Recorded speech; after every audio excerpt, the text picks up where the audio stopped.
For 7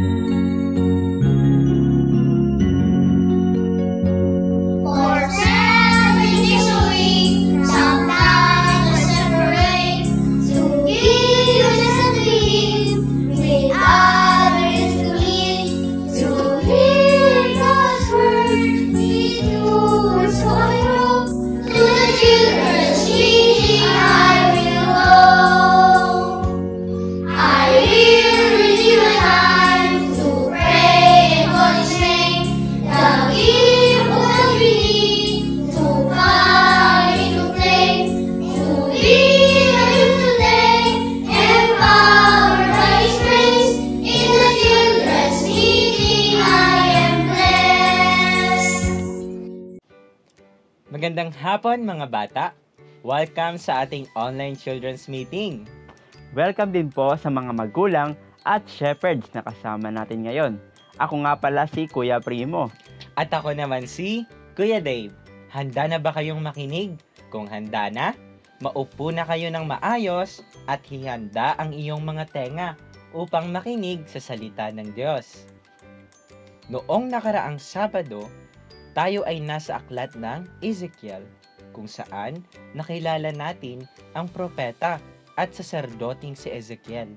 Habang nasa Babylonia, ay binigyan siya ni Jehovah ng mga pangitain hinggil sa kung ano ang totoong kondisyon ng mga Israelita at kung ano ang pag-asang inihanda niya sa kanila. Ngayong hapon naman ay excited na kaming ibahagi sa inyo ang susunod na aklat. Ito ay ang aklat ng Daniel.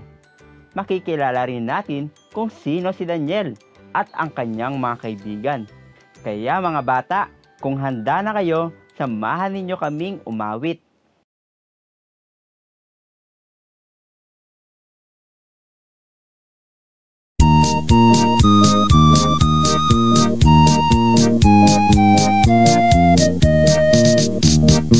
Daniel purpose in his heart not to be defied in the royal palace with the food and wine, bold and consecrated, pray 3 times a day, stood against hostility of the enemy.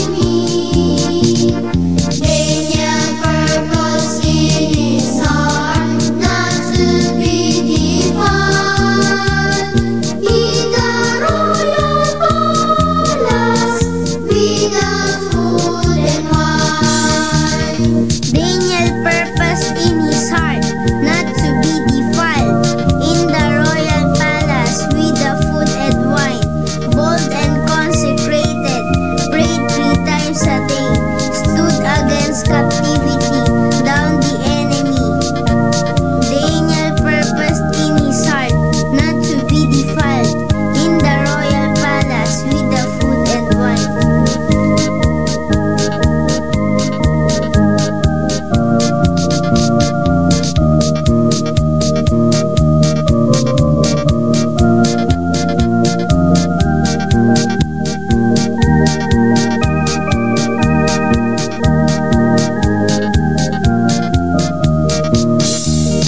Daniel purpose in his heart not to be defiled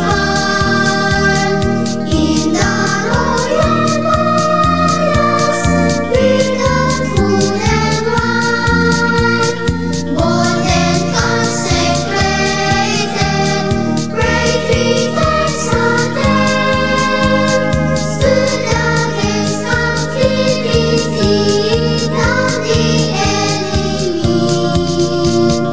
Daniel purpose in his heart not to be defiled in the royal palace with the food and wine. Ngayong hapon ay maririnig natin ang kwento ni Daniel at ng kanyang 3 kaibigan. Nang 3 taon ng paghahari ni Joachim na hari ng Juda, dumating sa Jerusalem si Nebukadnezar na hari ng Babylonia at kinubkob ang Jerusalem. Nabihag ni Nebukadnezar ang hari, maging ang ilan sa mga kagamitan sa bahay ng Diyos. Dinala niya ang mga kagamitang ito sa lupain ng Shinar, sa bahay ng kanyang Diyos, at inilagay ang mga ito sa kabangyaman ng kanyang Diyos na isang Diyos-Diyosan.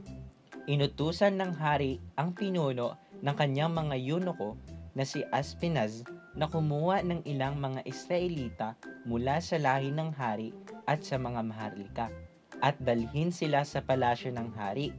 Ang mga pipiliin ni Aspenaz ay mga kabataang walang kapintasan, makikisig at bihasa sa lahat ng sangay ng karunungan. Sila rin ay dapat may taglay na kaalaman at pangunawa at may kakayahang maglingkod sa palasyo ng hari. Ituturo sa kanila ang panitikan at wika ng mga Kaldeo. Ang hari ay may inilaan na bahagi ng kanyang pagkain at alak na iinumin para sa mga mapipili. At ito ang kanilang magiging pagkain sa araw-araw.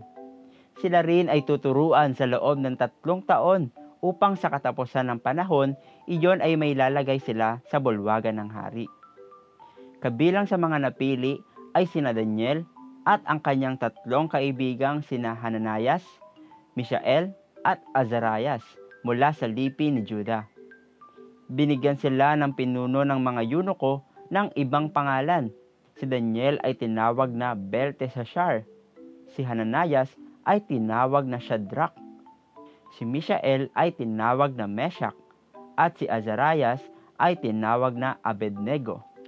Bagamat may itinakdang pagkain at inumin para sa kanila, ipinasya ni Daniel na hindi niya marungisan ang sarili sa pamamagitan ng pagkain sa pagkain ng hari at pag-inom sa alak na kanyang iniinom. Alam niyo ba kung bakit? Ito ay dahil alam ni Daniel na ang mga pagkaing inihain sa hari ay inaalay muna sa mga Diyos-Diyosan bago kainin. Kaya, hiniling ni Daniel sa pinuno ng mga eunuko na pahintulutan siyang huwag dungisan ang kanyang sarili. Pinahintulutan ng Diyos na si Daniel ay tumanggap ng linggap at habag mula sa pinuno ng mga eunuko. Natakot ang pinuno na baka mapahamak siya kapag nakita ng hari na nasa mas masamang kalagayan ang kanilang pangangatawan kaysa sa iba pang kabataan na kasama nila. Subalit sinabihan ni Daniel ang pinuno na subukin siya at ang kanyang 3 kaibigan sa loob ng 10 araw. Humiling siya na bigyan lamang sila ng mga gulay na makakain at tubig na maiinom. Iminungkahi niya sa pinuno na pagkatapos ng 10 araw, ihambing niya ang kanilang mga anyo sa mga anyo ng kabataang nagsisikain sa pagkain ng hari. At ayon sa kanyang makikita, ay gawin sa kanila ang kung ano ang nararapat. Sumang-ayon ang pinuno sa iminungkahi na Daniel at sinubok sila sa loob ng 10 araw. Alam niyo ba ang nangyari matapos ang 10 araw? Si Daniel at ang kanyang mga kaibigan ay nakitang higit na mabuti ang pangangatawan at mas makikisig kaysa lahat ng mga kabataang nagsikain ng pagkain ng hari. Dahil rito, inalis ng katiwala ang kanilang bahaging pagkain at alak na mula sa hari at binigyan sila ng mga gulay. Tungkol sa 4 na mga binatang ito, pinagkalooban sila ng Diyos ng kaalaman at katalinuhan sa lahat ng turo at karunungan. Si Daniel ay mayroong pagkaunawa sa lahat ng pangitain at mga panaginip. Sa katapusan ng mga araw na itinakda ng hari sa paghaharap sa kanila, ipinasok sila ng pinuno sa harap ng hari. At ang hari ay nakipag-usap sa kanila, at sa kanilang lahat ay walang natagpuang gaya ni Daniel, Hananias, Mishael at Azarias. Kaya, inilagay sila sa bulwagan ng hari, at sa bawat bagay tungkol sa karunungan at pangunawa na inusisa ng hari sa kanila. Kanya natuklasan na sila'y 10 ulit na mas mahusay kaysa sa lahat ng salamangkero at mga engkantador na nasa kanyang buong kaharian. At si Daniel ay namalagi roon hanggang sa unang taon ng Haring si Ciro. Hanggang dito na lang muna ang ating kwento tungkol kay Daniel at sa kanya mga kaibigan. Pakinggan naman natin ang mga mahalagang aral mula sa ating narinig. Una, naging malinaw kay Daniel at sa kanyang mga kaibigan na ang mga Diyos-Diyosan ay marumi at kasuklam-suklam sa Diyos. Kaya, ang mga bagay at pagkain na inaalay sa mga ito ay marurumi rin. Ipinasya ni Daniel na hindi niya hayang marungisan ang kanyang sarili, kahit na ang mga inihanda para sa kanya ay mula sa hari. Maging tulad rin nawa tayo ni Daniel, na tinatanggihan ang mga bagay na kinasusuklaman ng Diyos, at mga bagay na nakapagpaparumi sa ating mga katauhan. Pangalawa, mga bata, kayo ba ay kumakain ng gulay?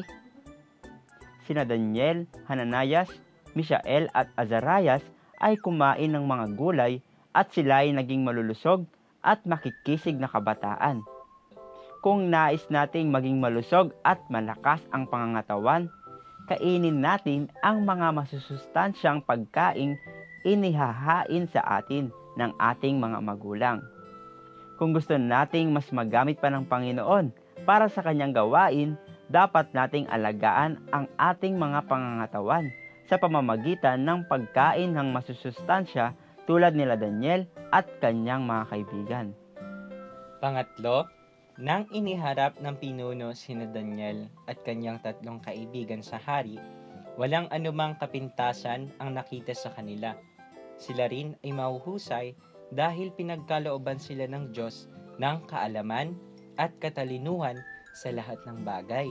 Mga bata, maaari rin tayong manalangin sa Panginoon na bigyan tayo ng karunungan at katalinuhan.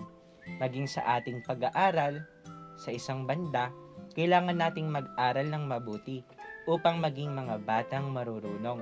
Sa kabilang banda, kailangan nating manalangin sa Panginoon na bigyan tayo nito dahil ang mga bagay na ito ay nagmumula sa Kanya. Ngayon naman ay sabay-sabay nating basahin ang verse. Una sa Ingles at pagkatapos sa Tagalog. 2 Timothy 2:21. If therefore anyone cleanses himself from this, he will be a vessel unto honor, sanctified, useful to the master, prepared unto every good work. Ikalawang Timoteo 2:21. Kung kaya nga ang sinumang naglilinis ng kanyang sarili mula sa mga ito ay magiging sisidlang sa ikapupuri, pinabanal, kapakipakinabang sa may-ari, na handa sa lahat ng mabuting gawa. Story time! Ang ating kwento ngayong hapon ay tungkol sa kambal na sina Tommy at Sally. Sila ay 10 taong gulang at halos sa lahat ng bagay ay magkapareho sila ng hilig. Maging sa kanilang mga kinakain ay pareho ang kanilang panlasa. Alam nyo ba kung anong paborito nila? Sila ay mahilig sa mga chicheria, burger, fries, at mga pagkaing wala namang gaanong sustansya. Sa kanilang tahanan ay hirap na hirap silang pakainin ng mga masusustansyang pagkain, lalo na ng mga gulay. Palagi silang hinihikayat ng kanilang mga magulang na kumain ng tama, subalit iba pa rin ang kanilang hinahanap. Isang araw, habang sila ay nasa hapagkainan, nagsalita si Tommy. Alam mo ba, Sally, ang paborito ng classmates kong si Brian ay broccoli. Nakakadiri. Nagkukwentuhan lamang ang kambal habang nakikinig naman ang kanilang ina. Ha? Paano niya naman nagustuhan iyon?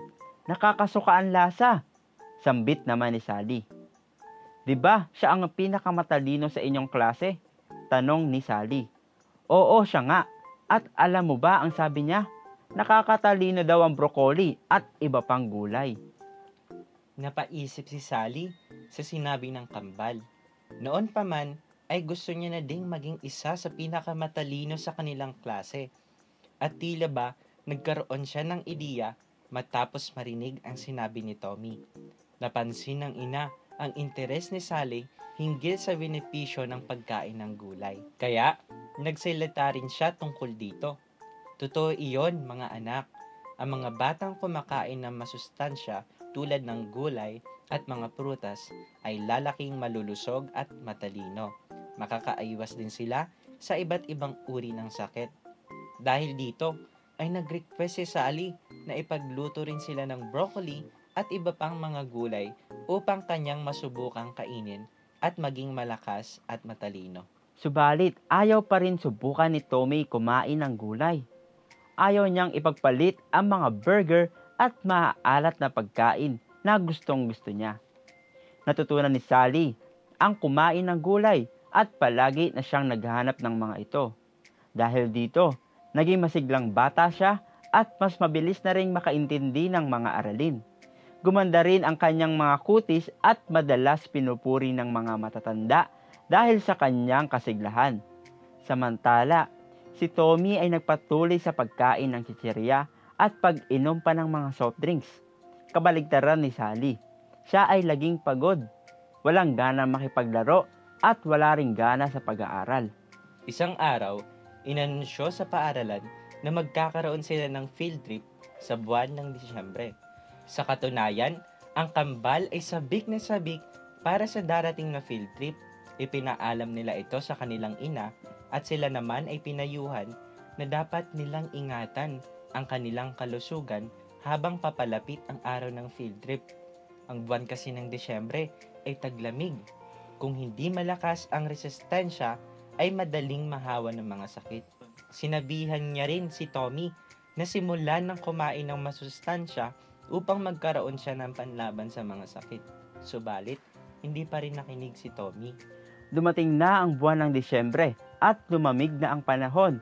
Malapit na ang field trip, sabik na sambit ng kambal. Subalit, 2 araw bago ang kanilang field trip ay nagsimulang ubuhin si Tommy. Sinipon din siya at parang lalaglatin pa nga. Kung ano ang isinigla ni Sally, ay yun naman ang ikinatamlay ni Tommy. Sinabihan siya ng kanyang ina na baka hindi na siya makasama sa field trip dahil hindi niya kakayanin o di kaya'y makahawa pa siya. Dumating ang araw ng field trip at tanging si Sally lamang ang nakasama. Lubos na nalungkot at nagsisi si Tommy at natutunan niyang dapat pahalagahan ang pangangatawan. Mga bata, ang pagkain na masusustansyang pagkain tulad ng gulay at prutas ay maglalayo sa atin sa mga sakit. Ingatan nawa natin ang ating mga pangangatawan upang manatili tayong masigla. Ngayon naman, ay samahan ninyo kaming manalangin. Sundan ninyo lamang ako. O Panginoong Hesus, O Panginoong Hesus, salamat po sa salita mo. salamat po sa salita mo. Gawin mo po kaming tulad ni Daniel Gawin mo po kaming tulad ni Daniel na iniingatan ang sarili, na iniingatan ang sarili, na hindi marungisan. na hindi marungisan. Sanhin mo rin kami Sanhiin mo rin kami na ingatan ang aming pangangatawan na ingatan ang aming pangangatawan sa pamamagitan sa pamamagitan ng pagkain ng tama ng pagkain ng tama upang kami ay maging masigla upang kami ay maging masigla at magamit mo pa. at magamit mo pa. Amen. Amen. O, hanggang dito na lang muna ang ating meeting ngayon. Pero, huwag kayong mag-alala dahil magbabalik tayo sa susunod na Sabado. Sa ganap na 2:00 hanggang 3:00 ng hapon dito sa ating online children's meeting. Maaari nyo ring balikan ang mga nakaraang episodes at i-enjoy ang mga kinanta natin. Pumunta lamang kayo sa YouTube at i-type ang CIM Online Children's Meeting. Doon ay makikita nyo ang lahat ng mga episodes na pwede nyo ring panoorin. Nawa, hindi nyo makalimutan ang inyong mga natutunan mula sa araw na ito. Palagi rin kayong magbasa ng Biblia, manalangin, at tumawag ng Oh Lord Jesus! Oh Lord Jesus! Oh Lord Jesus! Dahil kapag ginawa ninyo ang mga ito, kayo ay magiging mga mahusay! Paalam hanggang sa muli! For